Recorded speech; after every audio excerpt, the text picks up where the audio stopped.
Houston, integrity for encoder. Go ahead.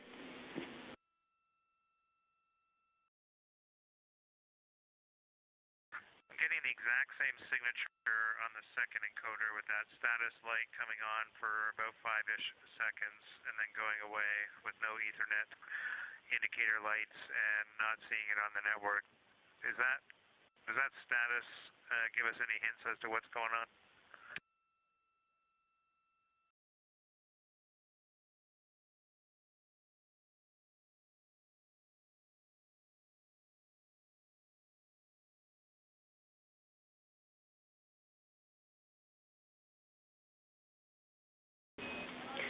Copy, Jeremy. The other piece of data that changed from yesterday is we disconnected from Ethernet port on pub 1 overnight to the docking camera, then reconnected to that port.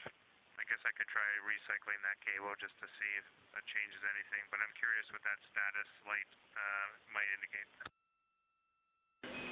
Yeah, Jeremy, we're about to call you to ask about the other end of that Ethernet cable, so we will take your recommendation to cycle that now.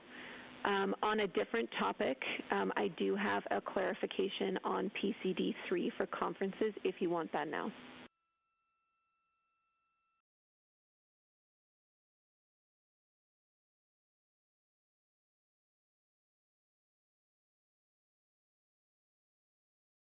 Okay, go ahead with that. Actually, Jeremy, we're going to focus on the 4K encoder for now. I'll have those words for you soon.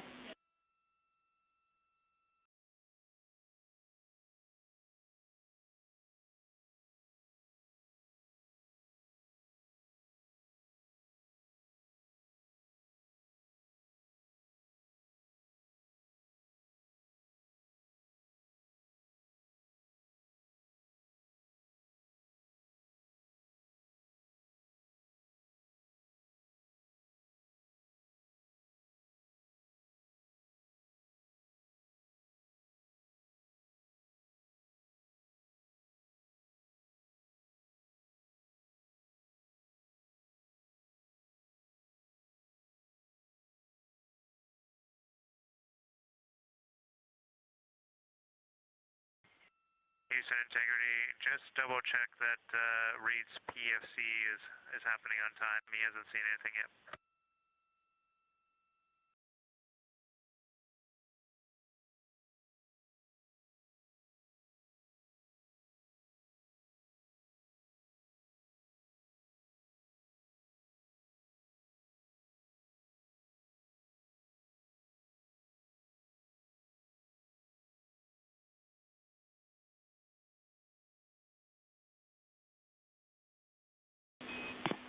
We're checking.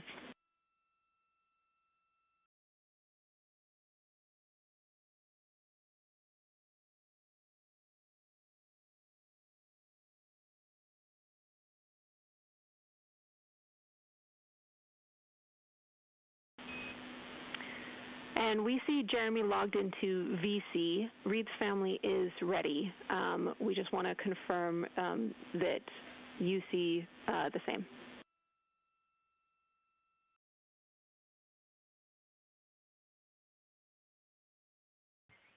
Yeah, Reed is waiting on VC on PCD3.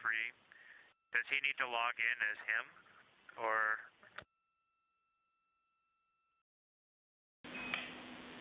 No, Jeremy, we will dial your VC account to make it work. It should be done shortly.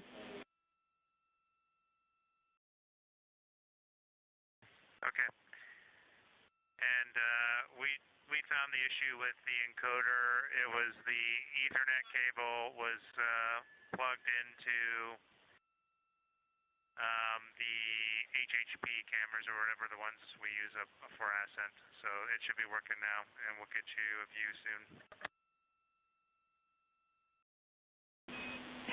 That sounds great. Glad you found it, Jeremy. And we'll take that view only after the conferences. Thanks.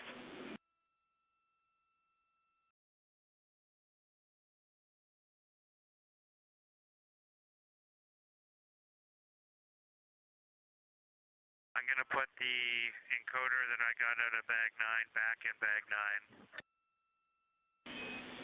9. Copy, thank you.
This is Artemis Mission Control at Johnson Space Center in Houston, Texas. You are getting a live look inside the flight control room. Currently, the Orbit 1 team is on console, led by Flight Director Jeff Radigan.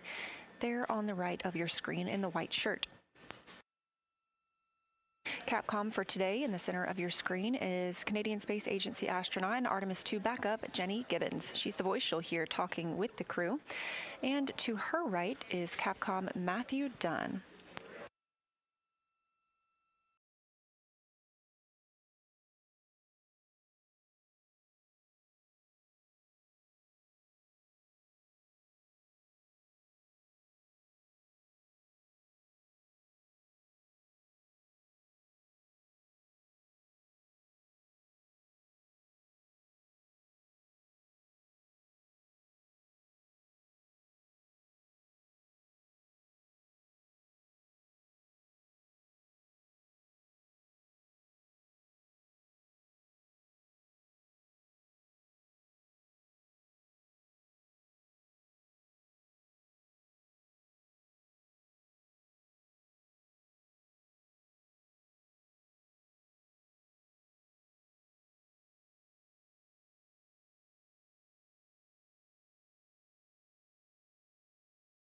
And Houston Integrity, you asked if we had some free time to give you a call. I can help you out with something right now.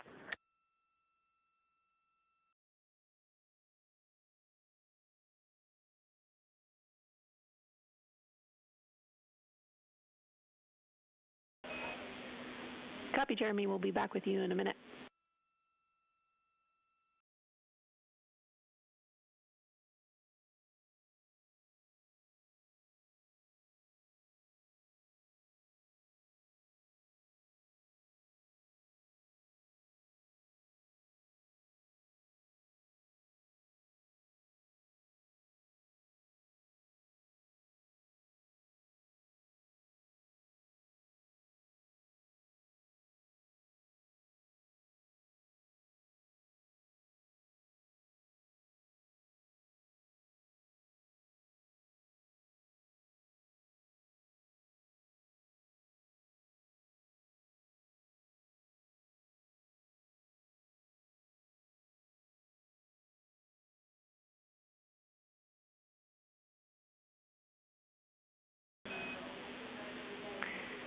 Integrity for activities for Jeremy.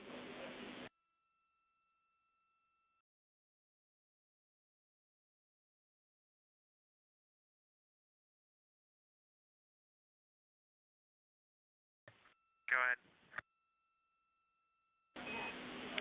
Hey, Jeremy, in your free time, we suggest that you go to the task list and you can choose the cabin speaker assessment or the PWD flow test. And if you prefer not to do either of those, you can always go to the Nat Geo shot list.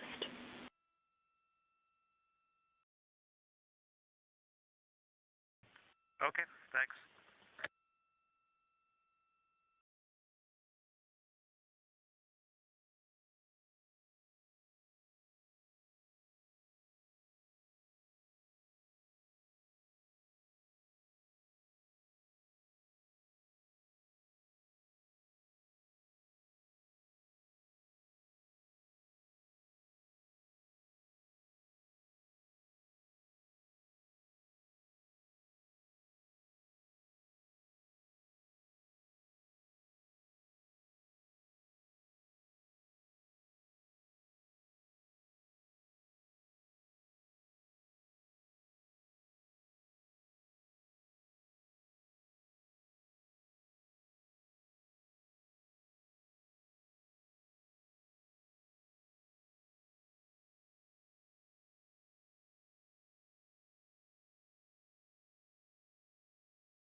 And integrity, 4 CCUs have been dumped. We are complete. Thank you. Copy all. Thanks, Victor.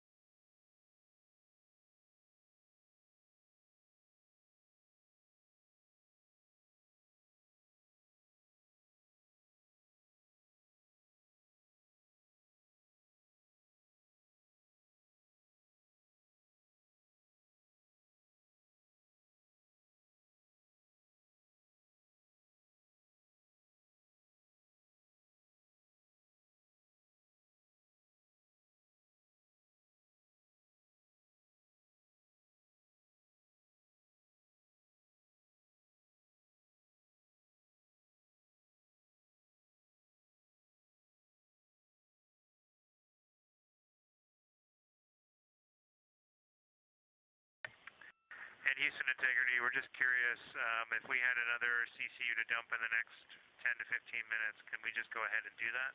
Will the heaters be configured? Does that work for your plan?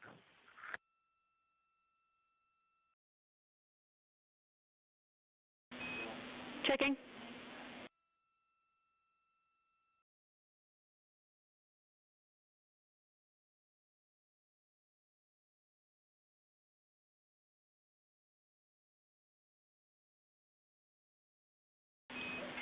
Affirm, Jeremy, our heaters are configured, so you would be go to dump.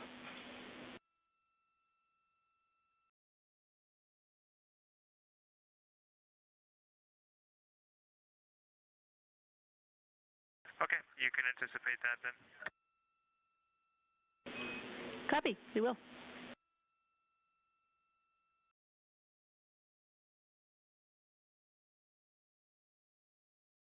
This is Artemis Mission Control. You continue to hear calls from Canadian Space Agency astronaut Jeremy Hansen, his first flight to space, referencing the CCU, Collapsible Contingency Urinal. The crew is using these at this time rather than the toilet as we continue troubleshooting the wastewater dumps. Having just completed one, crew is using these instead of the waste management system.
Throughout the Artemis II mission, you are likely hearing the crew members refer to their spacecraft as Integrity. It is the Orion spacecraft, and the Artemis II crew members named it Integrity, announcing that name last fall. They said the name Integrity embodies the foundation of trust, respect, candor, and humility across the crew and the many engineers, technicians, scientists, planners, and dreamers required for mission success.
Houston integrity on 1 for the conferences. Go ahead.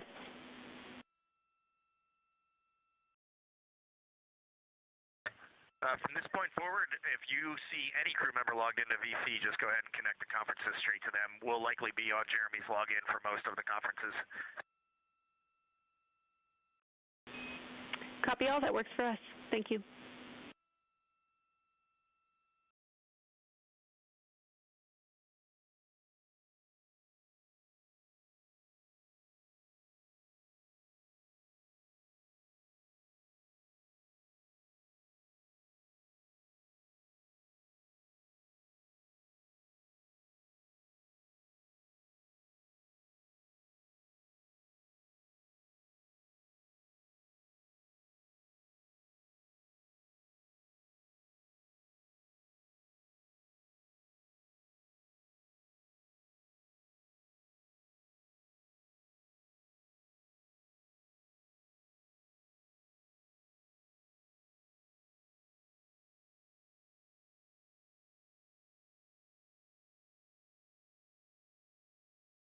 This is Artemis Mission Control. You are looking at a visualization of the Orion spacecraft. We don't have views at this time, but hope to regain them shortly. Currently, Orion is over 176,700 miles away from Earth and closer to the moon than to our home planet, now just 103,972 miles away from the moon. You can track the location of Orion and its stats at any time by visiting nasa.gov/track-Artemis.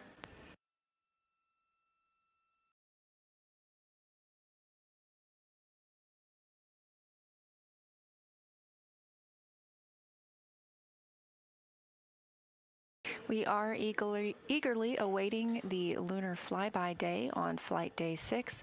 That flyby window is targeted to start now in 2 days, 3 hours, and 1 minute.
During the crew's daily planning conference with teams here in Mission Control Houston, the teams on the ground relayed to NASA astronaut Christina Cook that any of her HRP standard measures timelined events today could be completed at any time.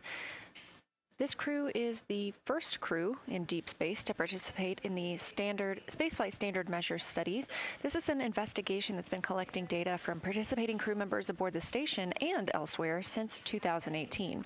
And the study aims to get a comprehensive snapshot of astronauts' bodies and minds by gathering a consistent set of core measurements of physiological response. Let's take a look. You know how your doctor always checks your heart rate, blood pressure, and other vital signs? NASA collects similar measurements on as many astronauts as possible, and that includes the Artemis II crew flying around the moon. These measurements belong to a study called Spaceflight Standard Measures. Comparing information gathered from astronauts before, during, and after spaceflight provides a window into what happens to the human body in space. On their trek aboard the Orion spacecraft, Artemis crew members will track their nutrition, heart health, and immune system, while MRI scans pre- and post-launch will peek inside their eyes and brain. The crew will also participate in tests examining balance, muscle performance, motion sickness, and changes in their microbiome. Since 2018, NASA has been gathering standard measures like these from crews in Earth-based analogs and aboard the International Space Station. But Artemis II will be the first to provide these measurements in deep space. After returning from their mission, the crew will move through obstacle courses. They'll exit a mock capsule and conduct simulated moonwalk activities in a pressurized spacesuit, including practicing walking, using a ladder, connecting tubes to the capsule, carrying bulky objects, and more. Why? Some astronauts feel dizzy, unsteady, and nauseated post-flight, but scientists want to know how soon after landing on the moon could astronauts carry out mission-critical tasks and what workloads they could handle before fatigue sets in. By understanding how deep space travel affects the human body, NASA can take steps towards sending future astronauts to the surface of the moon, Mars, and beyond.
If you're just joining our coverage today, thanks for tuning in. We are live 24/7 throughout the Artemis II mission, all the way from prior to launch until splashdown and astronaut recovery.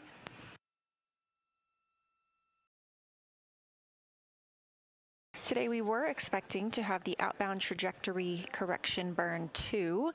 This would have been a very small maneuver using the reaction control system thrusters on the European service module. However, that burn was canceled. It was deemed unnecessary. We have a great trajectory already thanks to the translunar injection burn that was completed on flight day 2. That's the burn that set us on a course for the moon and helped us leave low Earth orbit for the first time in over 50 years. Canceling that burn also allowed the team some time today to reorient the spacecraft and assist troubleshooting with some of the wastewater dump issues they experienced last night. They did conduct another wastewater dump earlier and were able to clear up a little bit more of that system.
Houston, Integrity on 1, any chance for a 5-minute private with the flight director?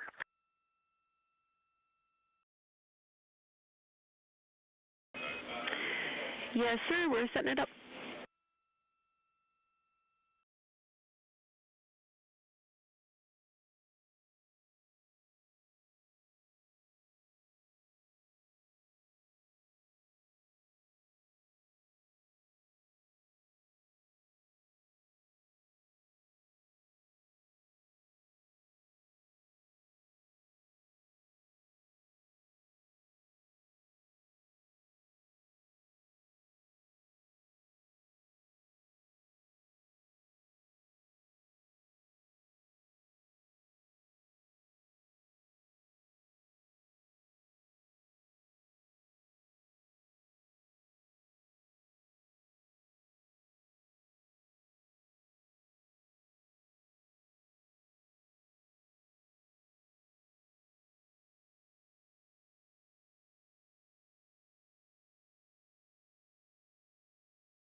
This is Artemis Mission Control. You heard that call from NASA astronaut Reed Wiseman, commander of the Artemis II spacecraft, down to the ground asking if they would privatize one of the loops.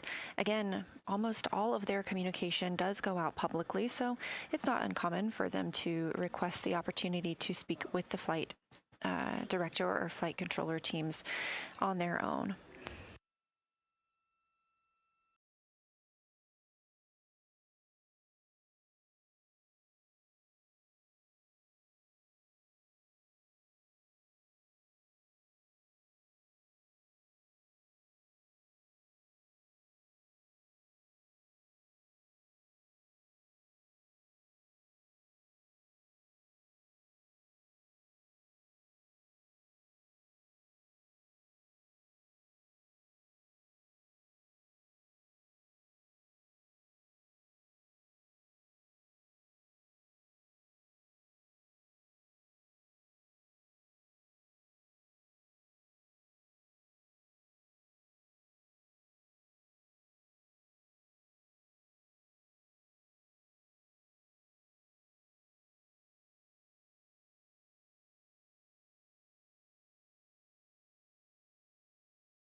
Houston, I'm going to start the stream for scene and voice checks. We're not in config, but it'll still give you an idea.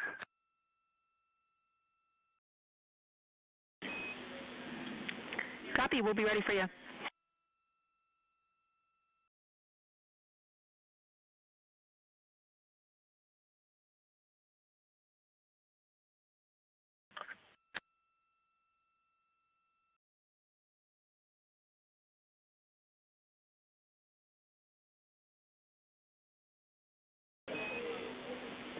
Integrity, we have a good video feed of you.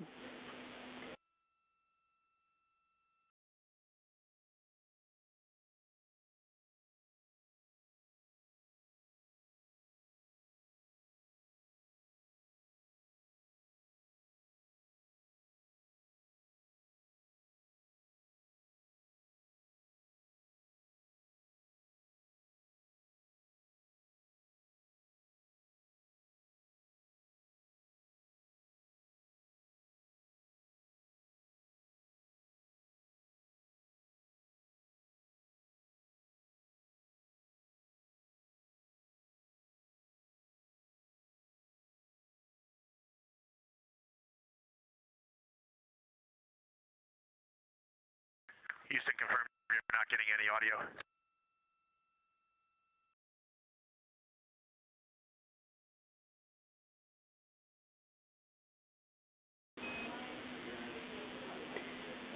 And Integrity, we believe that we were getting your audio. Let's try one more time.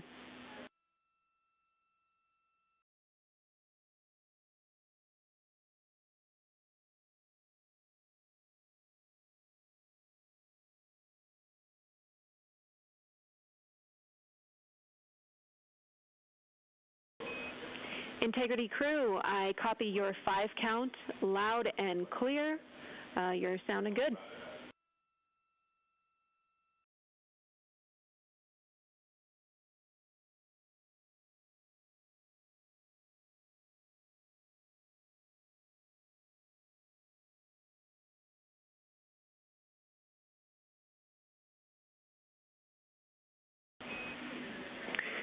Integrity, we would like a 10 count, if able, in view of the camera to sync our audio and video. Thank you.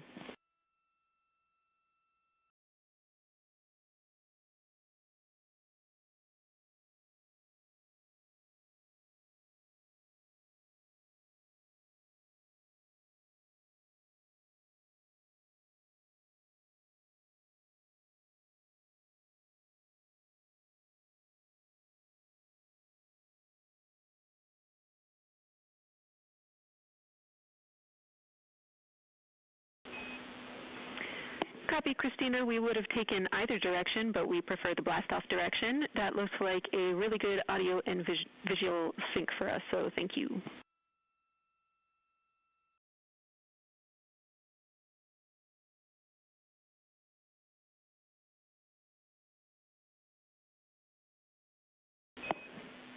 Copy, sounds good.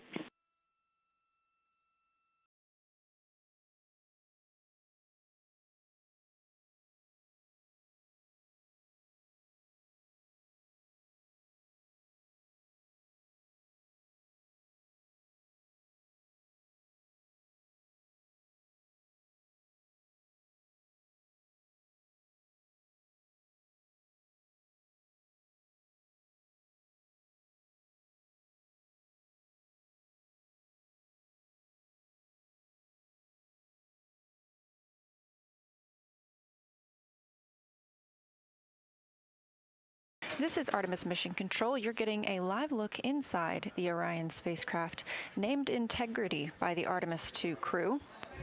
They are setting up for a public affairs event. Today they'll be speaking with NBC and CBS.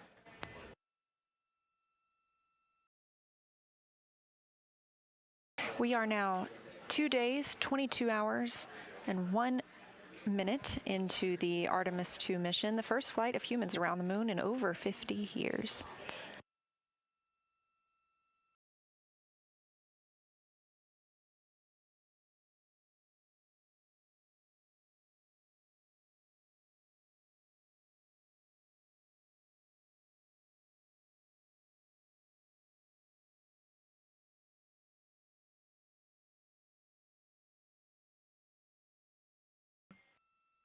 Houston integrity for photos. We have photos on PCD 1 of the CCU.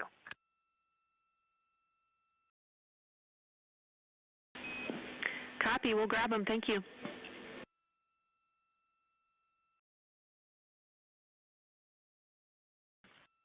And Jenny, FYI, we will have a few more after the PAO conference as well. Copy. We'll keep an eye out.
As previously discussed, the crew aboard Orion is setting up for today's public affairs event.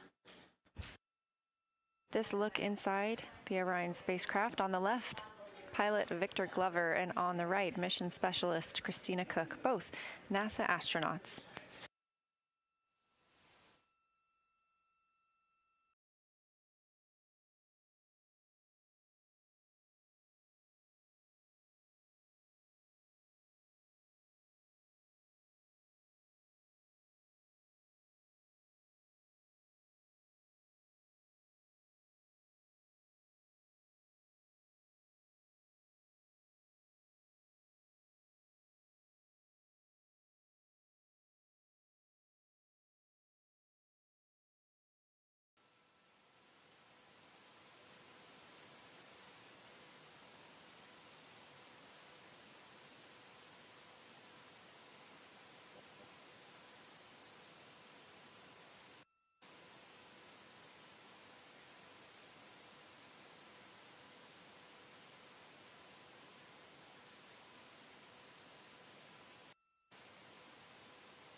This is Artemis Mission Control at Johnson Space Center in Houston, Texas, on Flight Day 4 of the Artemis II mission. As mentioned, the crew inside Orion is getting set up for a public affairs event that will take place in just about 7 minutes. The clients today are NBC and CBS. The astronauts will be speaking live with them from the Integrity spacecraft. They have now been in space for 2 days, 22 hours, and 8 minutes. Orion is now 178,250 miles from the place we all call home, our planet Earth.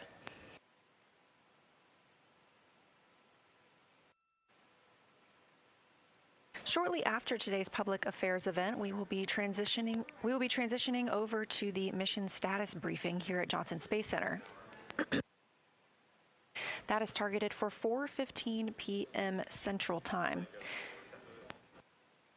If you're watching on YouTube on NASA's stream, you can continue to watch on this feed to watch the news conference. But if you're interested in continuing to get live views from the spacecraft, you can transition to the other live feed available on NASA's YouTube.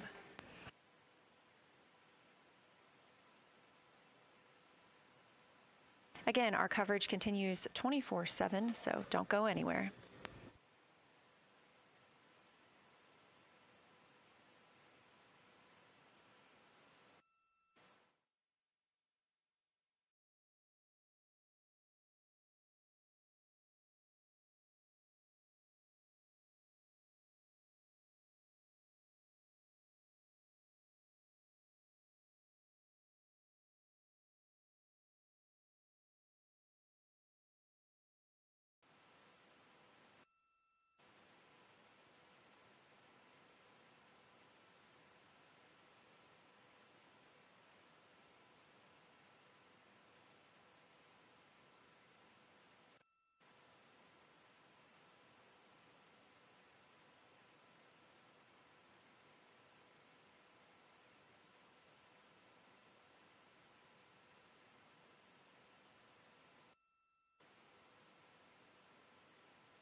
And Houston, as we get ourselves put back together, just make sure this scene and voice still looks good. From our perspective, the camera might be a little tilted, but it might be good.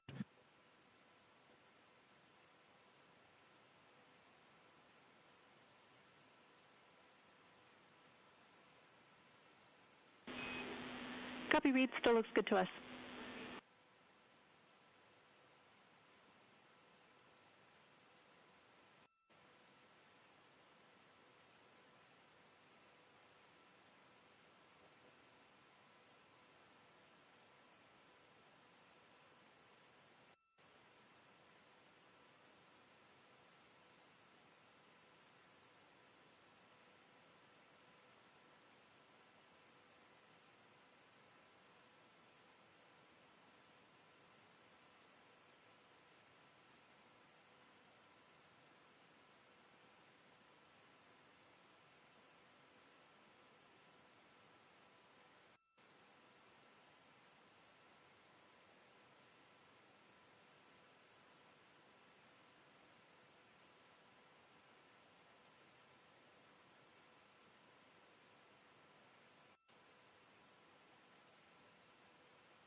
Integrity, this is Houston. Are you ready for the event?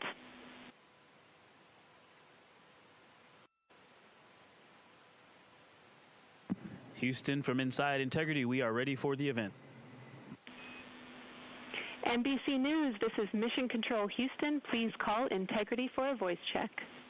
Integrity, this is Tom Costello with NBC News. Are you hearing us okay?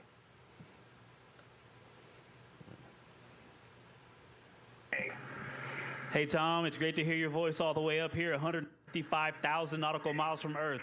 How are you doing? I'm well. Congratulations on your mission so far. I'm told this is the farthest interview ever conducted in history, and I'm wondering, how does it feel right now to be in a place that nobody has been since 1972?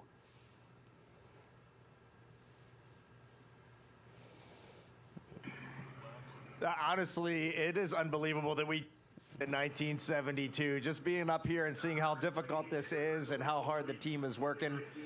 We do have a little bit of echo on your call. We'll try to turn it down when we're answering, but this is a magnificent accomplishment to be up here, to see the moon, to see the Earth, and to know that we are between those two celestial bodies, and you can see it when you look out the window. The Earth is almost in full eclipse, the moon is almost in full daylight, and the only way you could get that view is to be halfway between the two entities. It is truly awe-inspiring up here. The images you guys have sent back are absolutely spectacular, and when you look at the moon that you're headed for and that gets closer and closer, what are your thoughts?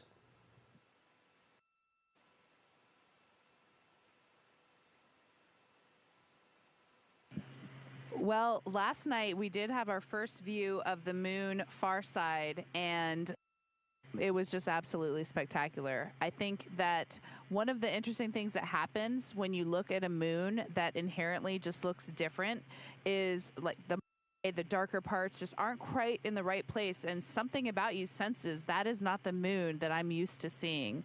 And sure enough, we got out our lunar targeting information, and we matched up, and we're like, yeah, that is the dark side. That is something we have never seen before. We must be, no kidding, like Reed said, somewhere between the Earth and the moon, getting a view from a different place and putting up something that has meant so much to so many cultures, scientifically, spiritually, culturally, for so long, seeing it in a different way, and just pairing that with how much we miss and love our families and knowing that they're looking up and seeing the same moon. It's a pretty amazing feeling. And when you look back at Earth, you've sent these breathtaking images, and it's Easter weekend, of course. What are your emotions as you look back at Mother Earth?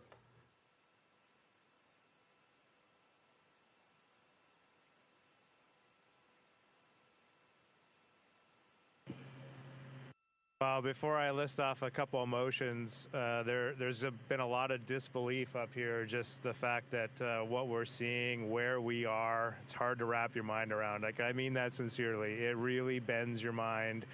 And the emotions that come along with that, there's a lot of happiness. Just to have experienced these unique things just brings you joy as a human. We're explorers at heart as human beings, and we really feel like we're exploring out here, and it brings a lot of excitement. And then, you know, right away you are humbled. The fact that 4 of us get to be out here just brings you to your knees. The thought that we get this experience, we're doing our best to show it with the camera, but you can't do it. I know those photos are amazing, but let me assure you, it is another level of amazing up here, and there's a lot of gratitude for the teams of people that made this possible. And then the final emotion is hope for humanity's future, that we can do this right now means we could do so much more. You guys are a long way from home. You may not realize you've become superstars, rock stars, while you've been gone. And I'm wondering, you've been able to talk to your families. How are they doing with you so far from home?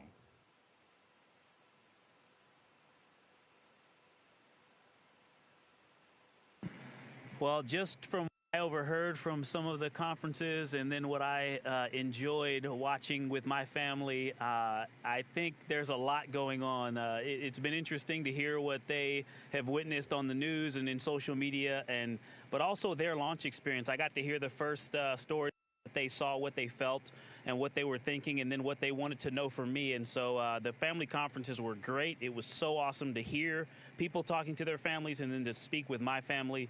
And there's a lot, and I'm actually still processing. Mine was just about an hour ago, and I have a lot to go write down in my journal. And I just want to tag on. I had my family conference right before Victor, so we had ours today. Christina and Jeremy had theirs yesterday, and I was just so jealous of them yesterday. I was so happy for them, but I was so jealous. And then this morning when my two daughters came on and it was just the three of us talking, it was surreal. Just we're up here, we're so far away, and for a moment I was reunited with my little family, and it was just the greatest moment of my entire life. I'm just curious, you guys, you have all been dreaming of this moment for so long. Can you sleep in space when you are finally at this moment that you've been so excited about and working for so long?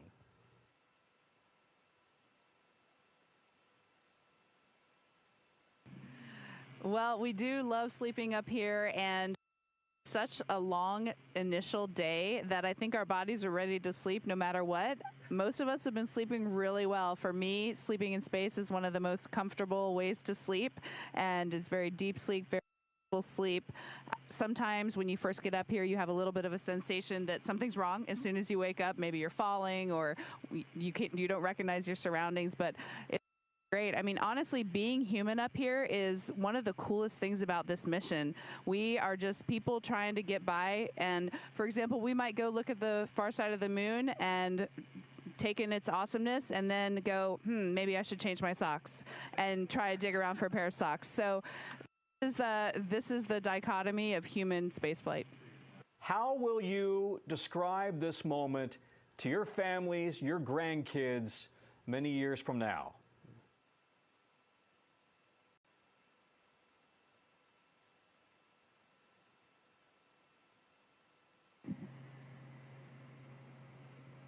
You kind of left me speechless with that. I think, you know, it is weird when you're the four humans doing this. We're not doing this for reasons. Jeremy's answer was great. Like, if we can unite the world, that's awesome.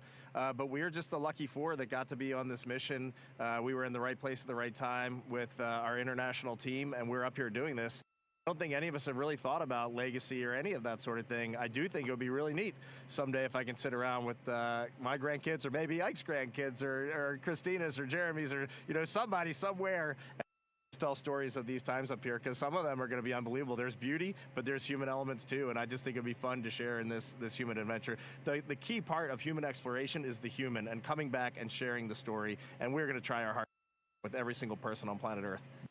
So listen, Al Roker is awfully upset that he couldn't be here. Any messages to Al Roker and the Today Show family? They are watching every moment of this.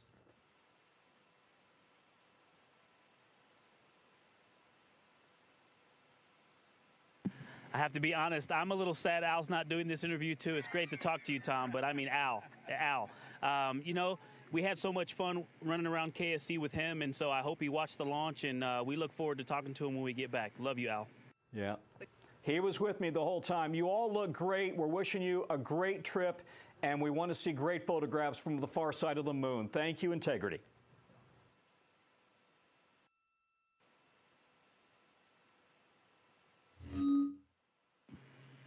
Thank you, Tom. It was great to be with you. Go back. Integrity, this is Houston ACR. That concludes the NBC News portion of the event. Please stand by for a voice check from CBS News.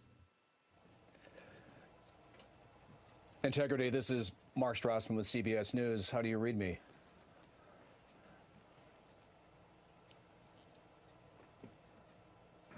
Mark, we have you loud and clear here in Integrity, 155,000 nautical miles away from Earth. How do we sound?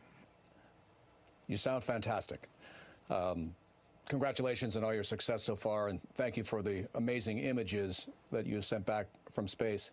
My first question, I hope a couple of you will take a stab at. I mean, so many people on Earth are living this moment through your experiences. So on a personal level, since leaving Earth's orbit, what have you been most struck by, and what has been the biggest surprise?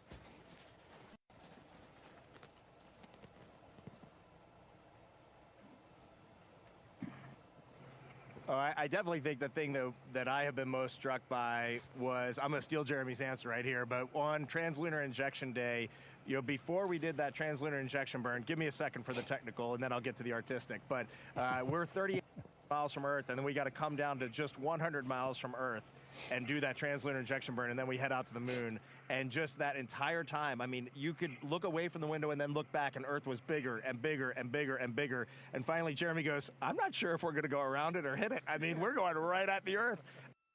That translunar injection burn, we were just 100 miles up. That's not anywhere near the height of the International Space Station. We were under the International Space Station. They were just screaming right above the clouds, and that burn went off. And then just moments later, we look back, and we're already 30,000 miles from Earth heading to the moon. Like, blew us all away.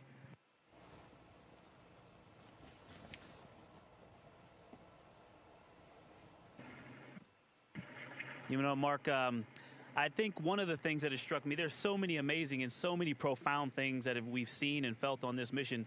But something else that just stays with me is a lot of us were excited to see Jeremy's expression or reaction to looking out at Earth from space, being the first-time flyer. But the difference between Jeremy and someone who's never flown, but all of us, all four of us, and someone who's never flown is essentially equal.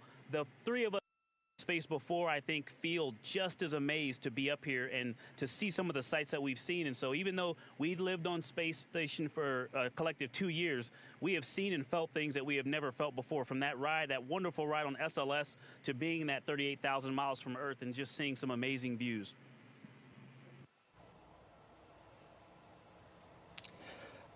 I think we've all been on a trip where we wish we had packed differently. Now that you're pushing deeper into space, is there something you left behind that you wish you had brought with you?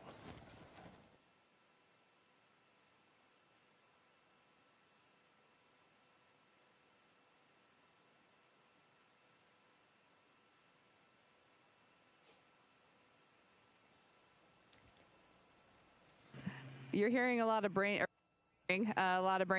in the cabin right now. The resounding answer is we feel very well taken care of. There's not a whole lot we would live without. That typical forgetting your sunscreen or your bug spray on vacation. They thought of everything. We've got it all. My initial response was my family. I would love to have them up here, but then I might actually never come home. And yeah, I really can't think of much. The other joke was we think we had a radiation hit on one of our computers and took it down. So maybe we would have packed a spare computer. Other than that, we're just so well taken care of. In fact, so well taken care of that sometimes we forget. You can easily just get your presence here in the cabin and forget exactly where we are. I want to ask a question for all the young people watching. Take Kruger Middle School in San Antonio. They are studying the science and the engineering of the moonshot, along with what it takes to be an astronaut. What is your message to all the kids watching and fascinated?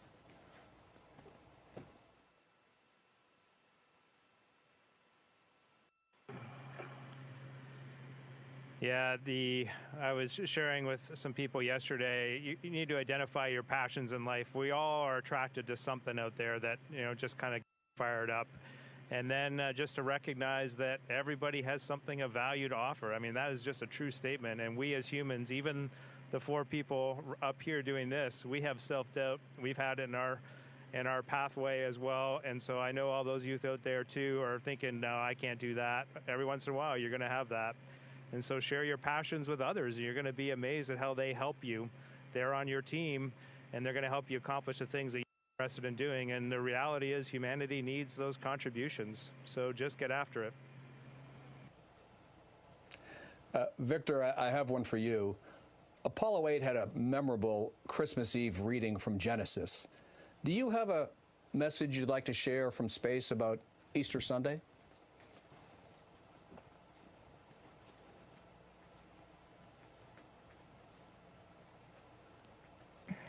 I don't have anything prepared. I'm glad you brought that up, though. I think these observances are important, and as we are so far from Earth and looking back at, the beauty of creation, I think for me, one of the really important personal perspectives that I have up here is I can really see Earth as one thing. And, you know, when I read the Bible and I look at all of the amazing things that were done for us who were created, it's, you have this amazing place, this spaceship. You guys are talking to us because we're in a spaceship really far from Earth, but you're on a spaceship called Earth that was created to give us a place to live in the universe, in the cosmos. I think maybe the distance we are from you makes you think what we're doing is special, but we're the same distance from you, and I'm trying to tell you, just trust me, you are special. In all of this emptiness, this is a whole bunch of nothing, this thing we call the universe. You have this oasis, this beautiful place that we get to exist together. I think as we go into Easter Sunday, thinking about, you know, all the cultures all around the world, whether you celebrate it or not, whether you believe in God or not, this is an opportunity for us to remember where we are, who we are, and that we are the same thing, and that we got to get through this together.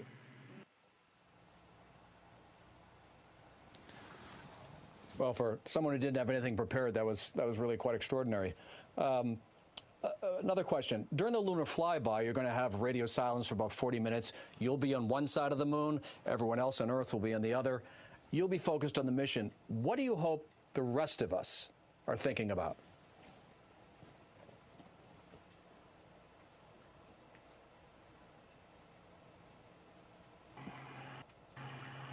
I also haven't had anything prepared for that question, but I think things that come to mind for me are thinking about togetherness. When people talk about that Apollo 11 first moon landing, there's the two that landed on the moon, and then there's the one, Michael Collins, stayed in orbit, and he did orbits around the far side of the moon alone with those losses of signal. And people asked him the rest of his life what that was like. And in the end, for me, it leads back to gratitude. Gratitude that out of this huge universe, we get to live together on Earth, planet Earth, and what an anomaly that is. When I saw Earth for the first time on its own out the window, I was struck by the blackness around it. If you can just think about what it means to be together and what it means to be apart from your loved ones during that time and reflect on that, maybe we'll all come to a realization. We've all watched a waxing moon from Earth. What's it like to watch the moon grow from space?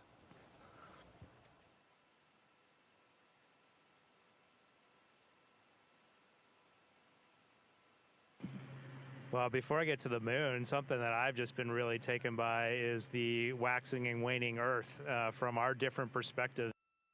It's just been a little surprising to me. I just assumed it's sort of like the moon is consistent, you know, almost from day to day. You don't notice a huge change from one day to the next in how much of it is lit.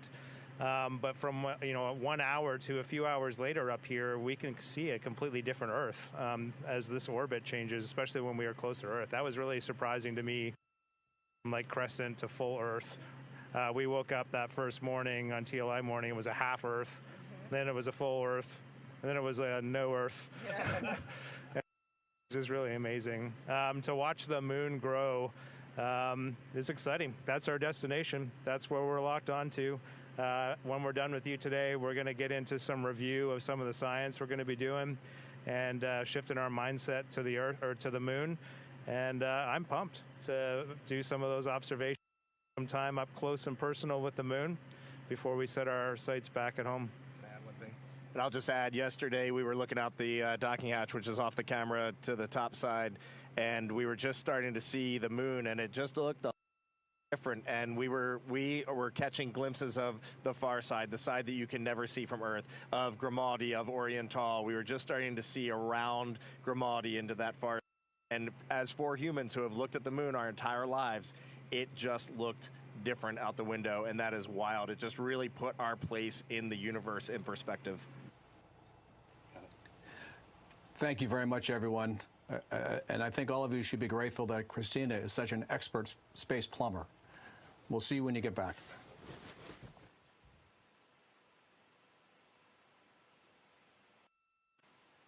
We are. Thank you, Mark. It was great talking to you, and we are grateful. Take care. Integrity. This is Houston ACR. Thank you. That concludes our event.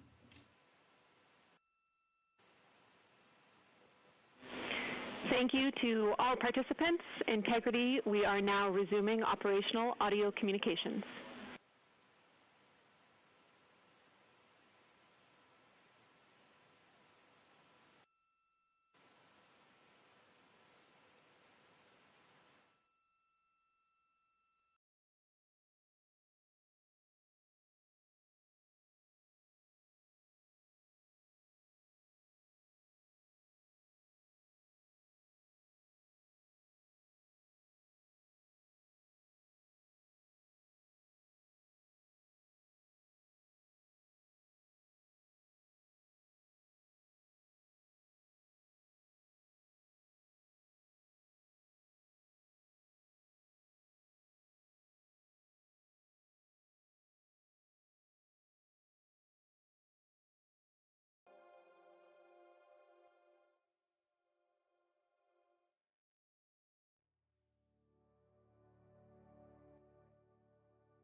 Houston, we're configuring the HHP camera if you want the stream.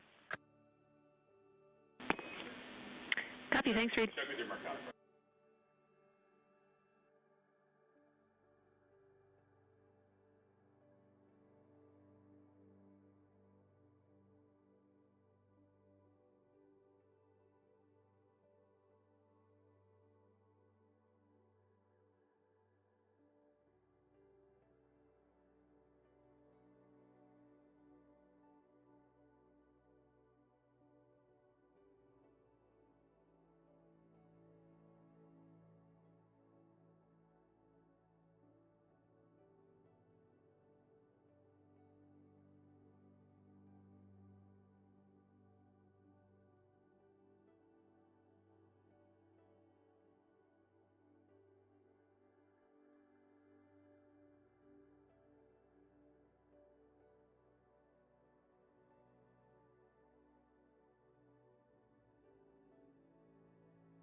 Integrity Houston for a PCD conferencing clarification.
going back to the moon because it's the next step in our journey to Mars.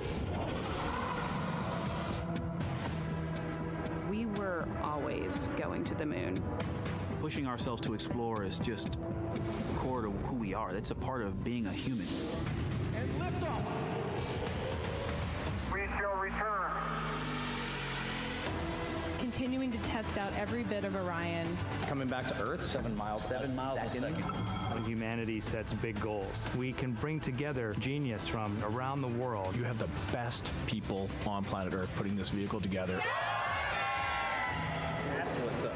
To innovate for the benefit of humanity and to inspire the world through discovery. And here we go.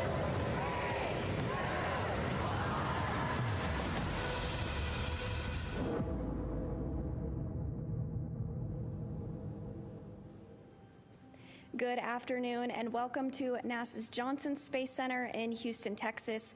I'm Sandra Jones and we are here today to discuss the ARTEMIS II mission and the ongoing historic first ever crewed flight test of the Orion spacecraft. Here to provide a status on the mission thus far is John Honeycutt, manager for NASA's Space Launch System program, Judd Freeling, ARTEMIS II flight director, Debbie Korth, Orion deputy program manager, and Kelsey Young, lead for NASA's Science Mission Directorate. We'll start with some brief opening remarks from each of our briefers before we jump into questions here in the room as well as on our phone bridge. If you are dialed into our phone bridge, please press *1 to submit your name to the queue. If you do feel your name has been called already, please press *2 and you can withdraw your question. Once your name is called, please do state your name, affiliation, and to whom you'd like to direct your question. So without further ado, I'll turn it over to John for his opening remarks. Okay, thank you, Sandra. Yeah, I think most of you know that I've kind of been on a hiatus from my SLS job for the last 7 or 8 months and running the mission management team, but we'll talk a little bit more about SLS as I get through my opening remarks. It's good to be here with you all today, be back with you again. As we continue the ARTEMIS II mission. You know, first things first, integrity remains on a free return trajectory and is on the outbound transit towards the moon with lunar flyby day 6, which is Monday coming up. So very excited about that. As you heard yesterday, Reed, Victor, Christina, and Jeremy are now closer to the moon than they are to Earth. I can tell you they've been incredibly busy. I know you've been watching coverage of the mission. I think you'll agree. It looks like they're really enjoying their work, and you know I can tell that in their voice when we're listening to the voice loops. And then all the imagery that we've been getting is pretty incredible. So the crew took this image yesterday. We got an image. Come on up there. Stand by. So they took this image yesterday. On the far left, you can see features of the moon that have never been seen by human eyes. Until yesterday, only robotic imagers have seen this region of the moon. And then in the next image, you can see Commander Reed Weissman getting a view of the Earth from Integrity's window. That's quite a bit different than what he saw from the International Space Station. That's absolutely beautiful. From a mission management team perspective, we continue to meet daily to discuss status and get updates from the flight operations team, Orion, consider mission risk throughout all those conversations. We get an update on payload utilization and then discuss any anomalies and any necessary actions. Currently, coming out of the meeting today, we're working through a couple of items that you're going to hear more from Judd and Debbie. They can discuss those. None of those were any increase in mission risk or impacts to the mission. The team has not asked the MMT to take on any additional risk so far. As part of today's meeting, we did get an outbrief from the SLS team. You know, Judd said a couple of days ago that it looked like things went perfectly through launch, and the data certainly bears that out for SLS. The bottom line is the SLS rocket performance was, again, just like Artemis I, in fact, a little bit better right down the middle, and our insertion accuracy was within less than 1%. You know, I've talked off and on relative to things that are important to me throughout the mission, primarily with entry interface, right? Because that's the big one that gets us home and gets the crew boots back on Earth. But it certainly it doesn't go without mentioning that, you know, the first step in that is getting the rocket ready, and then the next step is having a SLS deliver the spacecraft to the point in space where it needs to be. And so it did that with 99.92% accuracy. That was a big bullseye, and I'm very happy about that. So with that, I'll turn it over to you, Judd. Okay, thanks, John. Let's see, on the back half of Cruise Day yesterday, they performed a CPR demo just to figure out where would be a good spot in integrity to do CPR if they needed to do that. They had a public affairs outbrief. We also did a test of the search, acquire, and track mode of the Orion communication system. So that's if Orion, for some reason, loses its pointing knowledge, then it can go acquire communication with Earth on its own. Crew did check out of their med kits.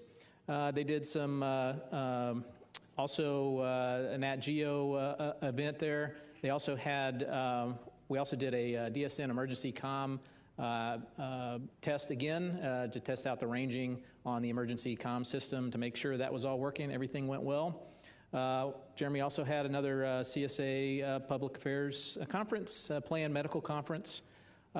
During the night, we tried to vent the wastewater tank that's attached to the toilet. We had problems with that due to a suspected blockage, we think probably due to ice. So we directed the crew overnight to use their collapsible contingency urine devices, just like they did on flight day 1. Let's see, this morning we had our normal planning conferences. We also had the private family conferences and also the private psychological conferences that were planned. Additionally, we did we're going to do another test of the PWD and take videos of that just so we can get that data to the engineering teams. The planned trajectory correction for today, OTC-2, was canceled because, again, Orion is doing such a great job. We had great insertion accuracy. We had a good TLI burn, so we ended up canceling that. A benefit of canceling that, too, a side benefit, it allowed us to put Orion space capsule in an attitude that will put sun on the vent of that wastewater tank to see if we can try to heat that up and get that wastewater vented. We were partially successful. We got about half of the tanks out of half of the urine out of those tanks. So we'll continue to troubleshoot on that. Later today, we'll do the manually piloting demo part 2, which will test out the 6 degree of freedom versus the 3 degree of freedom modes of the capsule, so we can get detailed information on how those behave. We'll also, the crew will videotape the exercise device so we can get engineering data on how that exercise device is working. We'll also do another VIP event for the Canadian Space Agency.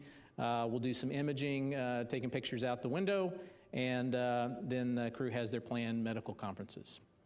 That's all I have, and I'll hand it over to Debbie, and she'll talk about the Orion systems. All right, thank you, Judd. So yeah, I'm pleased to report that the Orion spacecraft, it's in very good health, continues to operate nominally on its way to the moon, so no major anomalies that we're working at this time. I'm going to pull up the first image, if you could, of the exterior view of the spacecraft. So this is a beautiful view of the Orion with the sun shining off of that SIOX tape that covers all of those TPS backshell tiles. We actually yesterday performed a routine external inspection of the entire spacecraft to make sure that it's healthy for that return trip when it needs to come back home. And again, please report, found no damage to any tiles, no major tape removals or anything, so it looked really good. We did side-by-side comparisons to Artemis I. Actually looks quite a bit better than even Artemis I did at this point in the mission. We also, this image here, I guess I should mention, is from our optical communication system. So it's been downloading gigabytes of data throughout the mission. So this is one of the high resolution images that we got of Orion throughout the day so far. Let's see. We are still continuing to troubleshoot the urine venting, as Judd mentioned. I did have a partial successful venting after the maneuvers that Judd mentioned, getting some sunlight on that vent. The vents are located, the primary vent's located near that umbilical, that white block you see at the bottom there between the crew module and the crew module adapter. And so we think it's probably been seeing more shadow than anticipated. And so by heating that up, we were able to get some of the urine out, but clearly didn't solve the whole problem. So continuing to troubleshoot that. Should mention, this is a common occurrence. We saw these kinds of events on shuttle as well. So we have some tools in the toolkit. We'll be looking out on what else we can do there. The toilet itself is operable. This is a test flight. We're figuring out how all these systems work together, but it is operable, and we have redundancy to get us through the mission. Let's see. I guess we'll go to the next photograph. This is actually inside the spacecraft. It's maybe a little dark to see. We had the crew members turn the lights off or down low so they can actually take some really great images out of the windows. So I'm not sure if you can see, but I think Jeremy may be taking some photographs out the window, and Christina's back there working on the PC on her laptop computer. So anyway, a beautiful view of the inside. Most of the daytime pictures we see are really lit up, so it was nice to see the crew performing some of the other operations in the capsule. So I guess the spacecraft continues to operate nominally. Our team remains hard at work, making sure we're testing out all of the systems, getting through all the flight test objectives, and continuing to work the minor things that we have on our list. So with that, I'll hand it over to Kelsey. Yeah, really pleased to be here today. We're now 2 days away from the lunar flyby, which is planned for Monday. So as we just heard earlier, the moon is now closer to the crew than the Earth is. So we're really gearing up to support the flyby. April 1st was an exciting day to launch because we have some really exciting observations planned for the day that the crew will actually fly by the moon. I actually have a visual video to show you guys of, in just 1 minute, the entire several-hour flyby. So if you could pull that up, that'd be great. When they start the flyby, they'll be able to see big chunks of the near side. That's the side that we can look up at night when they're observing the moon, and be able to see that near side as well. As they get closer, they'll start to focus on that near side, far side transition. Again, the far side is the side of the moon that always faces away from our own planet. So as they get closer, they'll be able to see features that human eyes have never before seen. Earlier, Orion was mentioned. This was a really exciting scientific destination. They got eyes on it yesterday from pretty far away. They'll have an opportunity during the flyby to spend a lot of time checking it out. You see Earthset, that where Earth disappeared behind the far side of the moon, and you're about to see it pop out the other side, of course, in Earthrise. And then a really interesting opportunity we have for Monday's flyby is we will actually, from the vantage point of integrity, the sun will pass behind the moon from their perspective, creating a solar eclipse from a perspective that is very, very unique to this mission. It will be a roughly 53-minute eclipse, and then they'll see sunrise where the sun pops out the other side of the moon. There's a lot of science objectives baked into what the crew are going to be doing during the flyby. Those science objectives were developed by our lunar science team. I think we can go to a video of where the lunar science team is currently stationed in Building 30 across campus here in the science evaluation room. We developed a set of 10 lunar science objectives that were based on our lunar science and planetary science driving questions in lunar and planetary science. And as a result, we developed a targeting plan for the crew to follow on Monday. They're actually reviewing that plan today. They all have about an hour book kept on their timelines to review the plan for Monday, and we're looking forward to hearing their observations and ultimately, of course, seeing the photos that they downlink. The crew has spent many, many months training in a variety of different environments to make these really scientifically impactful observations, and so we're really excited as we're getting closer to the moon for all of this really wonderful lunar science the crew are going to be able to do for us. I'm excited to hear your questions. Okay, great. So now we'll open it up for questions here in the room. We'll start here in the front row with Marcia. Hi, Marcia Dunn, Associated Press. I'm sorry I have to ask some toilet questions. Your mic's on. Marcia Dunn, Associated Press, with some toilet questions, if you don't mind. I'm assuming right now the toilet's no-go for number 1, but okay for number 2. Sorry to have to ask this. And how many backup bags, do you have, the contingency pouches? Because I know you use so many to try to fill up with drinking water. So you got plenty enough of those, and how frustrated are you because you thought you got it fixed, and here we are again? Yeah, so the toilet is, it technically will work with number 1 right now, but we just want to keep the tanks half full right now until we figure out what's going on with the vent line. Absolutely, it'd still go for number 2. As far as the collapsible contingency urine devices, each crew member has 2 of those. But they can be either vented overboard, which we've proven that still works, or we could be collected in contingency water bags. But we don't anticipate that we'll have to do that since we can still vent those units overboard. Thank you. The urine tank that is in the vehicle is only about the size of a small, like your office trash can. So we want to make sure we can empty it out before we put anything else in there. Thank you both. Next up, we'll take a question from Eric Berger. Hi, Eric Berger, Ars Technica. 2 questions. I guess the first one's for Mr. Honeycutt. You guys come out here and everyone's sort of calm, and we see on the video things are calm. Can you just kind of take us inside the MMT and or sort of behind the scenes and just talk about, is everything kind of as calm sort of as it appears? Like, is everything under control? Because, if I go back to sort of the shuttle days, it was kind of the same kind of thing, but behind the scenes, you find out that it's fairly frenetic. So I'd just like to get a little bit of sort of view of, because it looks like you guys, it looks like things are going really well. And then a question either for Judd or Debbie. You mentioned the 6 DOF and 3 DOF control tests today. For Artemis III, Artemis IV, a nominal mission, how much of the flying on those missions will be manual versus do you anticipate it being almost all automated unless there's some kind of contingency necessary? Thank you. Yeah, so,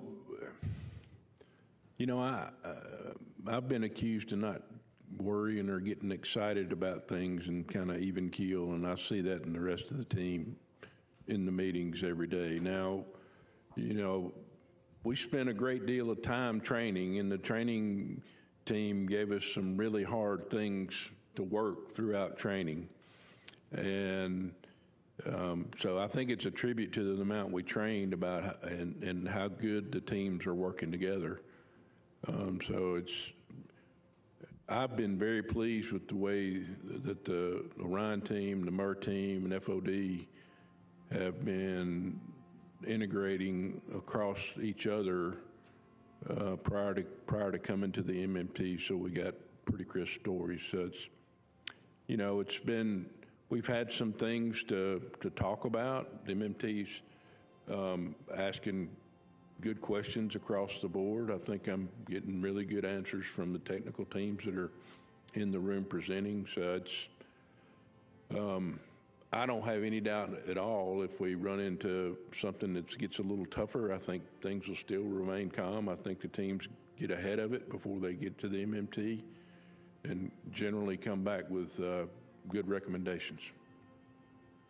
As for your second question about manual versus automatic control on future missions, the anticipation is that most of the time the crew will be using automatic mode, but whenever we're trying to rendezvous with a target vehicle, that's the time that we would be using a manual mode so that we have that, visual cues to closing rates and things like that so that we can, rendezvous there. So I don't know, Debbie, if you want to expand on that at all. No, I think that's pretty much covers it. I mean, I think part of the demo is really seeing how the handling qualities might degrade if you ended up in a 3 DOF situation versus 6 DOF, and we plan to fly in 6 DOF. So this is all about, like I said, a test flight, figuring out how this vehicle handles. And I think this manually piloting demo, we've got part of it coming up, and then there's another part later in the mission to just really understand how it works if they do have to take over manual control in any kind of situation.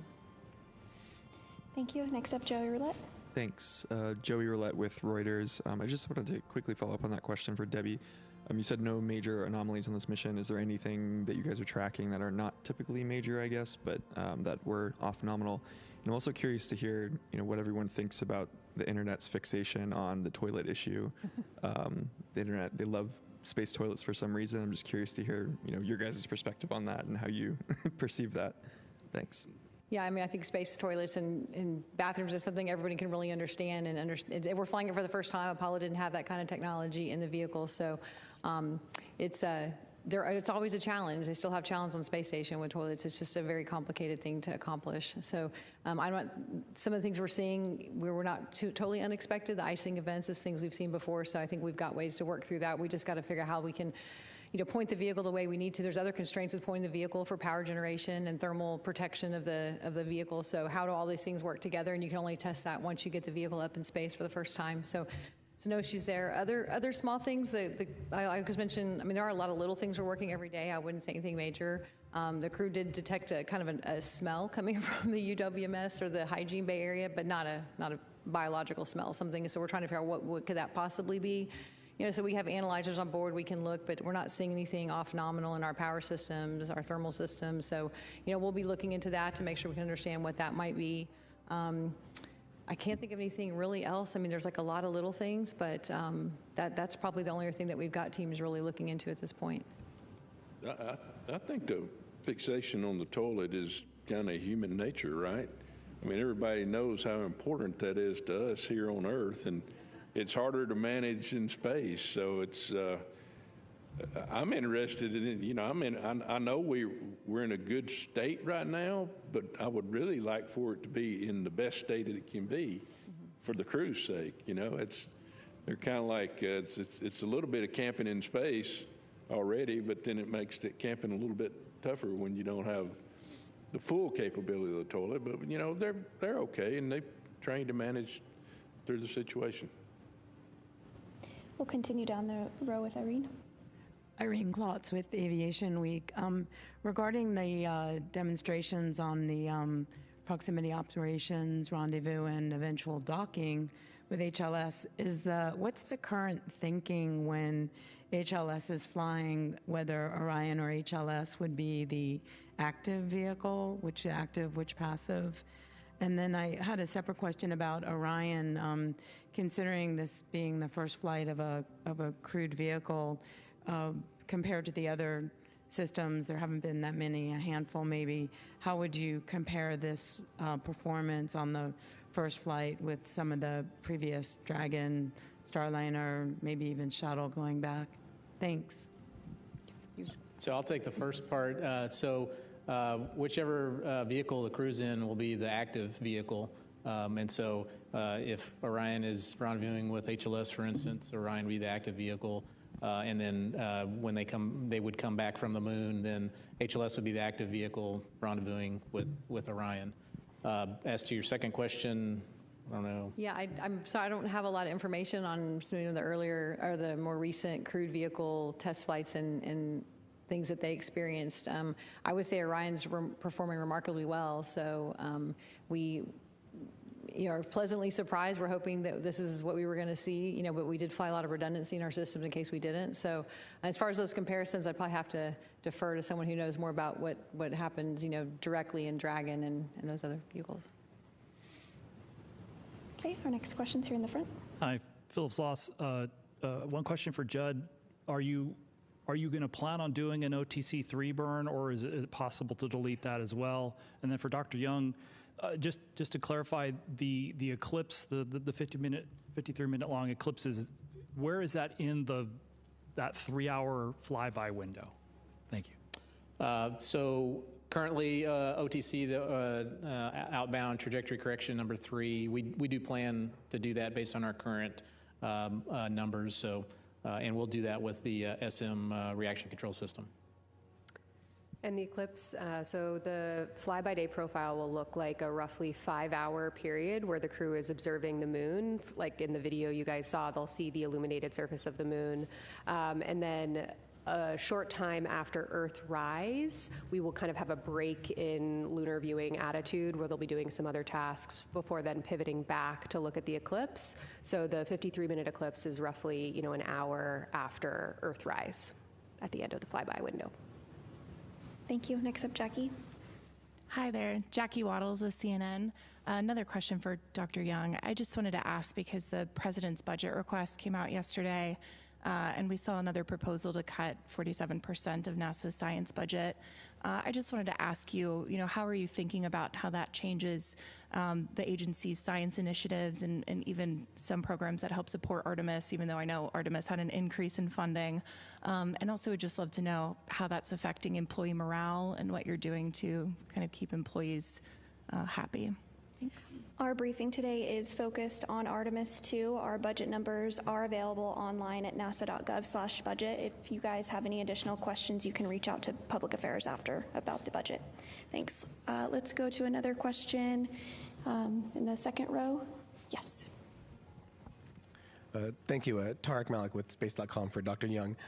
When we spoke back in September, there was a lot of uncertainty about what the crew would be able to see during the flyby coming up, and I imagine that kind of came down to the launch on April 1st. So I'm really curious, given that they're going through their targets today, their geography and whatnot, what you are hoping, I guess, to see, or what they're looking at the most in terms of what they have to practice, and then how do you keep them not looking at the moon outside of that 5-hour period as they're on approach and on the way out? Thanks.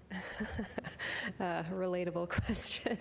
Absolutely. So it was a really interesting challenge, and we did speak back in September about how to scope the flyby, given that, what targets will be visible to them are entirely dependent on when exactly they arrive at the moon, right? At any given moment in time, 180 degrees of the moon is illuminated and 180 degrees is not. And so what we did was we actually built a list of targets or features on the lunar surface for the entire 360 degrees of the moon, because we knew that once they launched and we realized when they'd get there, we'd be able to narrow down what was visible and from there prioritize based on our science objectives. And so as we were getting closer to this April launch window, we were building out that target list of how we would prioritize, launching throughout the April launch window. And then ultimately, of course, we launched on April 1st. So actually yesterday, the science evaluation room, the room that was showed earlier on screen, you can bring it up now again if you'd like, they were working to basically finalize that list of lunar targets that will ultimately go up to the crew and be executed on Monday. So what the crew are studying today is like the 80% solution. It's a study guide, and then tonight the final targeting plan will get uplinked to them, and they will review that prior to the flyby on Monday. And so we really, in that way, are able to maximize the science that we're getting out of the flyby by waiting until we know exactly when we're going to get there and maximizing the science out of that specific illumination profile that are presented to us. So I'll say that, the last part of your question about kind of where has the most effort gone into, I'd say we had done a lot of planning for months on the targets of interest on the illuminated lunar surface. The eclipse, we really started to focus on in the last few weeks. And so we put a lot of effort into fleshing out those prompts, because ultimately the crew, to execute this plan, will be looking at their lunar targeting plan on their crew tablets and executing target by target by target based around prompts that the science team provides to them. So we put a lot of effort in the last several weeks into eclipse planning, in addition to continuing to flesh out the lunar targets in their own right. We are going to take a few questions from our phone bridge next. If you are on the phone and you have a question, reminder to please press *1 to get into the queue. We'll start with Nell Greenfield-Boyce with NPR. For taking my question. This is another science-related question. You talked about maximizing the science. Could you talk about, actually the science questions that you want to address, for example, with the eclipse? I'm not clear. Have people seen an eclipse like this before? And if not, what will the astronauts be able to contribute that would tell you something about, the sun? What are the actual science questions? And similarly, with the lunar targets, I guess, people on the street might feel like, well, don't we have a lot of pictures of the moon and orbiters and things like that? What are the actual questions? What is being maximized in terms of what you'll be able to know based on what the astronauts are doing? Thank you. Oh, I'm so glad somebody asked me about science objectives. Absolutely. We have, like I said, 10 lunar and planetary and solar system science questions for the mission that ultimately feed our targeting plan. So I'm going to take your question in two halves. The first part of your question was eclipse focused. Yes, Apollo crews saw similar eclipses, which again, in this context, means that from the vantage point of the crew capsule, the moon is blocking the sun from view. What's different about the eclipse for the crew here is that, for us, I don't know if any of you saw any of the total solar eclipses over the last few years. Actually, we're coming up on the 2-year anniversary of the North American eclipse from 2024. What's unique about viewing eclipses from the Earth's surface is that from our vantage point, the moon and the sun in the sky appear approximately the same size. And that's why you can see that beautiful ring of fire when the moon moves, takes center stage in front of the sun. Of course, Integrity has a much different view than we do. And so the moon appears much, much, much larger in their view than it does from us here on Earth. And so that's why in that visual you saw earlier, the sun appears as a relatively small disk. And that means that instead of the ring of fire eclipse that we see here on Earth, they'll actually see the solar corona, but only part of it. And so we have science questions designed around looking at solar activity at the time of the eclipse. And so they'll actually be able to make unique observations on Monday, April 6th, and what the sun is doing at the time. We've included prompts for them to describe the features that they can see in the solar corona, which can ultimately help solar scientists understand these processes in general, especially given the unique vantage point that the crew are going to have relative to our orbiting spacecraft here on Earth and our observers, our scientists here on Earth as well. Jumping to the second part of your question on just non-eclipse related science and lunar science, we took our driving science questions from our community documents, our Science Mission Directorate decadal surveys, which represent the highly prioritized science objectives that the entire community are driving toward. And what we did is prioritize them based on what Artemis II and our mission profile are really uniquely able to accomplish. For example, human beings are really good at making nuanced color observations. We have amazing camera data from decades of orbiting spacecraft, Lunar Reconnaissance Orbiter. I'm based at the Goddard Space Flight Center. I love LRO and all the data it's been able to tell us about lunar science. However, the human eye, especially when it's connected to a well-trained brain, which I assure you these 4 people have, are capable of just in literally the blink of an eye making nuanced color observations that Apollo observations told us can tell us something scientifically. When Jack Schmitt on Apollo 17 saw orange soil and he collected that sample, they launched back into orbit and saw that same orange hue from when they got, from the surface to when they went to orbit. That told us something that volcanic processes were active on the lunar surface much more recently than we had expected before. We're looking for the crew to take time during their flyby, let their eyes adjust to what they're seeing, and call out any of those subtle color nuances, especially on the parts of the far side that have never been seen before by human eyes. And we're able to ask more intelligent questions because of what Apollo gave us and because of what those orbiting spacecraft provided to us. Another example, and I swear I'll stop soon, you've got me all excited about the science, is photometry. And that's essentially taking advantage of differing illumination conditions throughout the flyby. And so the analogy I like to give, and we actually ran this exercise with the crew in training, is imagine a sandbox. You know that when you go to the beach, sand is not perfectly flat. There's texture, there's different particle sizes. Turn off the lights in a room, look at that sandbox, shine a light shining directly on top of it. What you'll see is color. You'll see the shades of color and albedo on that surface. Take the same light source and move it to the side. You'll lose all the color nuance, but you will see topography and morphology. Comparing those two angles allows us scientifically to really understand lunar surface evolution. And though we can't move the sun in this mission, we can move Integrity. And so by looking at the same targets more than once throughout their flyby, they'll be able to make observations about the same targets in different illumination conditions that would take some spacecraft days, months, weeks, years to build up. And the fact that they're able to see that in the duration of several hours can really help us dive deep on some of our really high priority driving lunar science questions. Thanks, Kelsey. Next up, we'll go to the phone bridge. We have Lauren Grush with Bloomberg. Hi, thank you so much. I think this question is for Debbie. I wanted to check back in about that isolated helium feed that was brought up yesterday. Just wanted to make sure that second line is still holding up okay. And I think I was a little confused about the answer that was given on the redundancy of that system if the second helium feed that's being used right now goes down. What did it mean that you don't need to regulate? I'm just wondering if I could get some more clarity on that. Thanks so much. Sure, yeah. So as mentioned yesterday, I believe we did isolate one branch of our MON line as a part of the SM prop system. And we have not exactly determined what is happening there. We saw a little bit of pressure rise, which was higher than, or not in family with what we had seen in previous testing, and so we isolated that branch. The secondary branch is completely redundant and is completely operable right now, so we have no concerns about being able to operate the prop system. The remaining burns that we have actually don't require the helium pressurization into the MON system tank. The MON system tank is now holding an amount of helium that it already needs. It backfilled the prop it already used up with the helium, so it's already primed and be ready to go for the remaining burns that we would need. If we did have an issue on that branch, we can always go back to the other branch. Using the other branch is not precluded just because of this item that we saw, this feature. We just decided to isolate that one and use the from a health perspective, use the healthiest branch for any remaining burns. Those burns are really small. I'm sure Judd could speak more to what we have left to do, but that's why we said we don't need the helium pressurization anymore, because the MON tank already has the pressure in it that it needs to execute the remaining burns with, I think, 4 to 5 times more than we would actually need based on the predicted burns.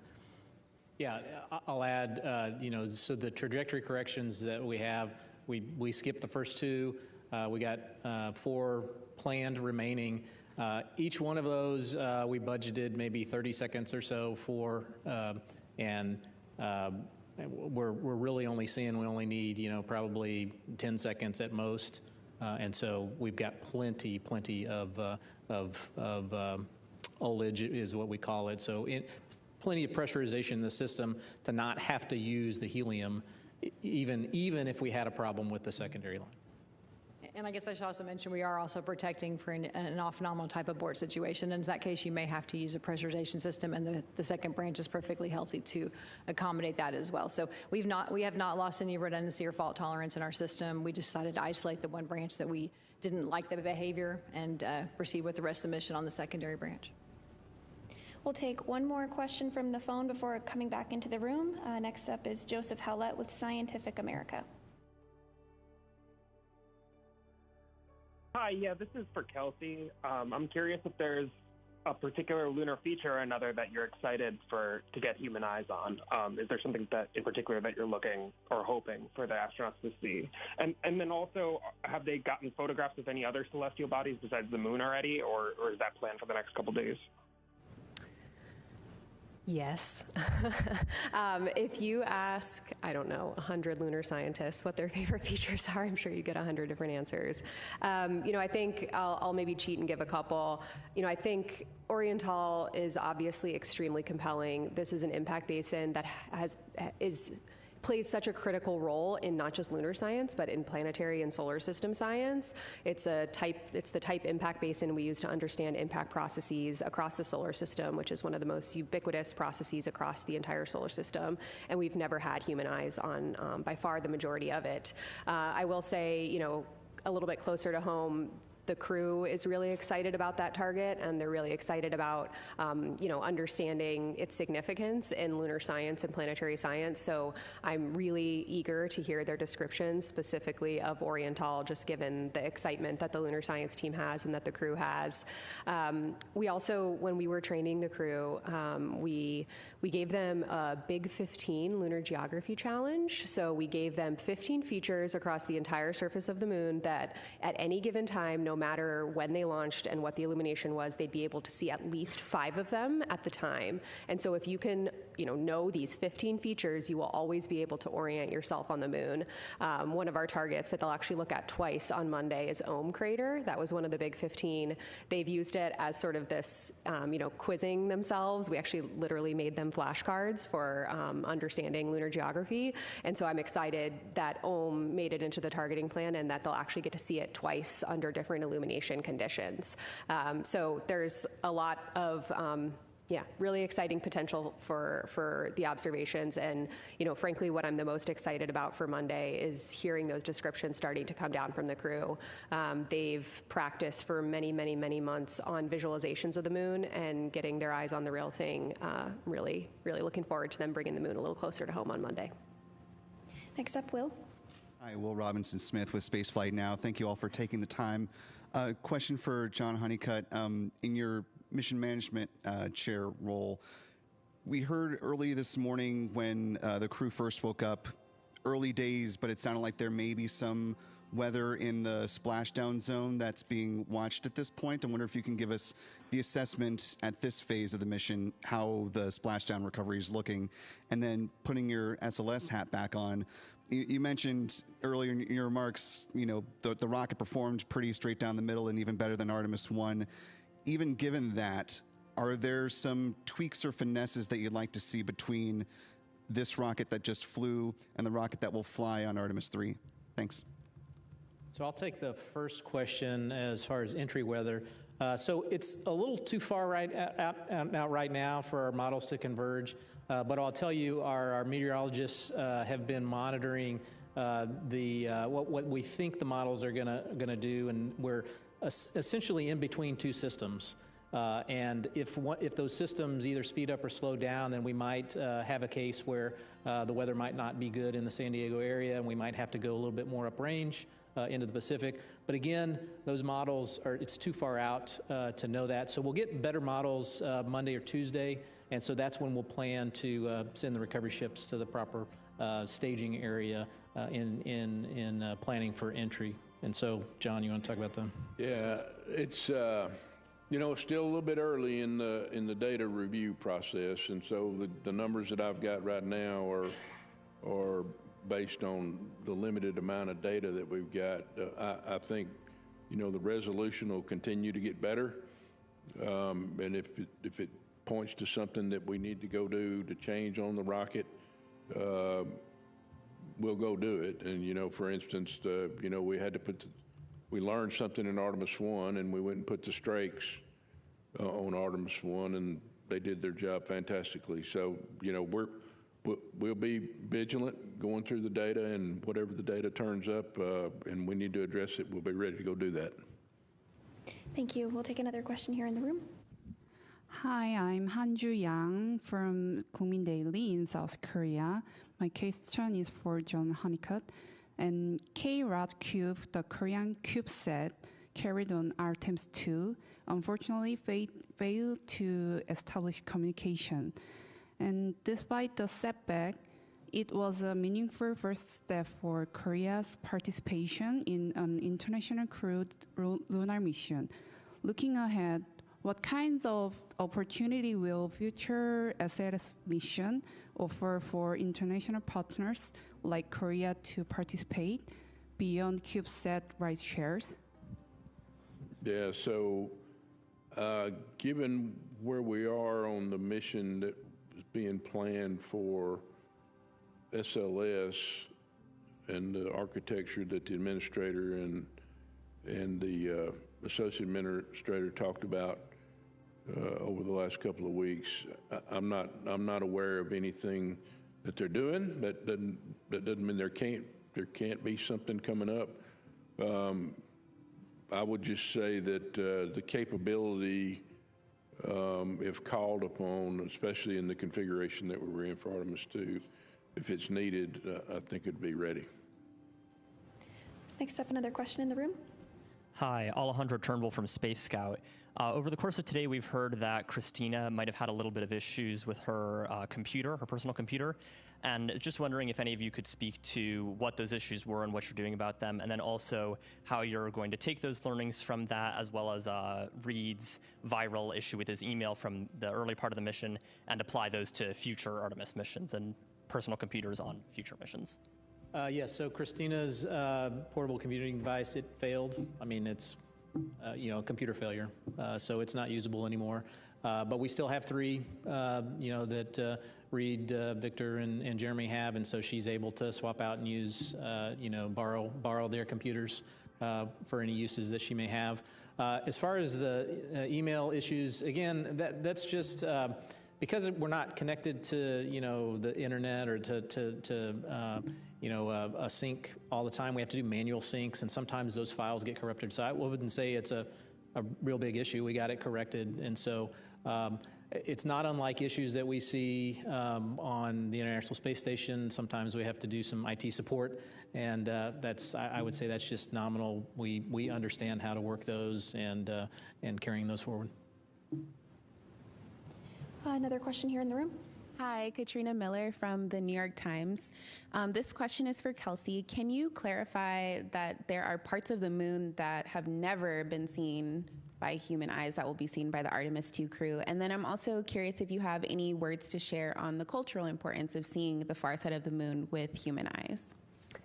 The reason there are parts of the far side that have never before been seen by human eyes are that it's because that when Apollo missions launched, they prioritized launching into windows where the near side was illuminated, because that's, of course, where the Apollo missions landed. And so for when Apollo astronauts were orbiting the moon, the far side, they of course orbited over the far side, but it was not illuminated at the time when they were in orbit. Also, they flew much closer to the moon than Artemis II will fly, and therefore the horizon views of their spacecraft did not permit them to see the poles. And so we have a really unique vantage point with the Artemis II mission where the crew will actually be able to see the whole lunar disk. This means that they'll be able to see the poles, and they'll also be able to provide scientific context for their observations. Some of the really neat things about lunar surface processes, especially impact cratering, is they can toss material hundreds, if not thousands of kilometers across the surface.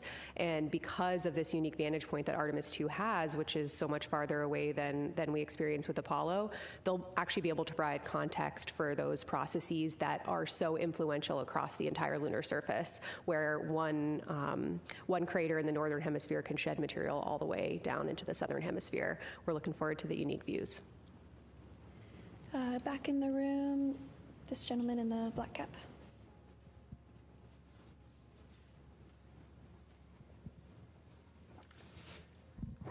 Thanks. Robert Coppinger from the British Interplanetary Society Spaceflight magazine. I have a question for Debbie Korth and a question for John Honeycutt. The question for Debbie Korth is, which future Orion vehicle will be the first to benefit from changes mandated from the evaluation of the Artemis II, performance of Orion on Artemis II?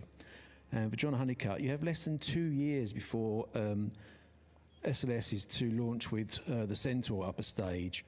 Can you give us an idea of what are the most important technical milestones between now and the launch that have to be met in order for the Centaur to be integrated into the SLS to carry another crewed vehicle? I'm sorry, in what stage are you talking about? The Centaur. Oh, the Centaur, the Centaur stage? Centaur, okay, yeah. Centaur, okay, not Centaur, Centaur. Yeah. Stage, yeah. So, when I took this mission management team job, we were in the beginning stages of already kind of starting to look at that. So we've looked at it from a perspective of what kind of adapter we would use for it. Right now we use the launch vehicle stage adapter to adapt to the ICPS, which is basically the old Delta stage, right? So we've done some work and some studies, and the team has, and I really don't know what they've done over the last 6 months. I know they've made some progress, but I just don't have an update on it. But I think the primary thing for us would be, building a new adapter to be able to integrate that stage, and then making sure that we get it integrated well with the launch, with the mobile launch platform and the tower, which early on indications say that's not going to be a problem. I think on your question was what spacecraft will be first to benefit from what we learn off of Artemis II. And I think it probably depends on what we learn. I mean, we anticipate we'll learn things that will feed into Artemis 3. So we have Artemis 3, 4, and 5 spacecrafts all in various stages of production at our factory at the Kennedy Space Center. So we are within the first, shortly after the mission, getting the data back, within 60 days, have the flight test report that we can look at and say, what did we learn, and start seeing where we can feed it in. So, depending on if it's something super critical, we'll force it into 3. If it's something that we, it's a nice to have or a tweak, that we could wait till 4 or 5. So I think it really depends on what we learn and on where we'll actually feed that in first. We're going to hop back over to the phone bridge with Micah Maidenberg in the Wall Street Journal. Thank you. A question for Kelsey Young. I think you touched on this a bit, but could you just elaborate a little bit more on how the crew is trained to describe what they're seeing on the lunar surface?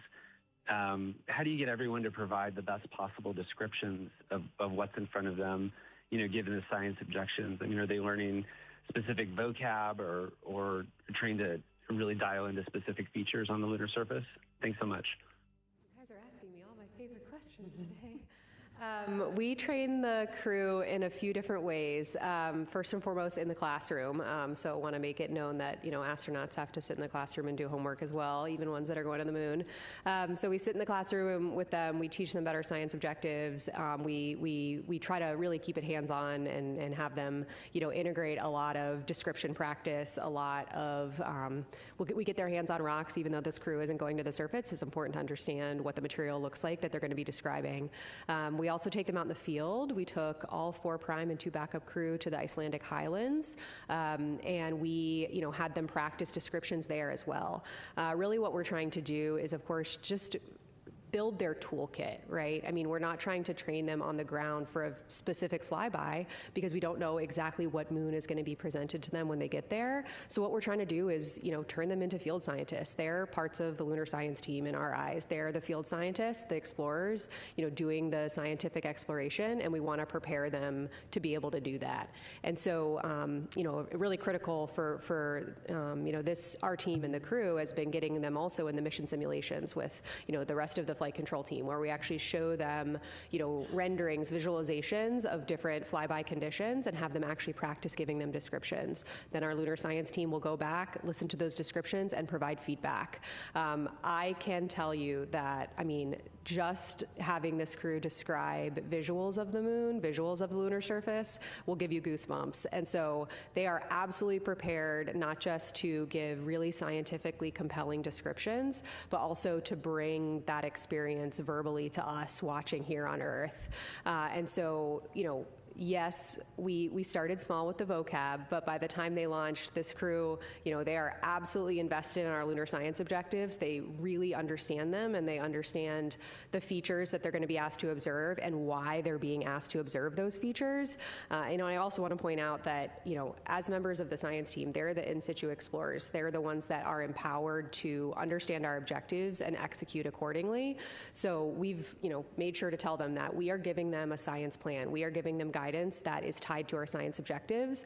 Our science objectives. You can feel free to flexibly execute that plan if you see something else that pops out to you. And to encourage them to do that, we also have some targets built into their lunar targeting plan that are called crew choice. So they get to choose their own adventure and what pops out to them as the scientists doing the exploration.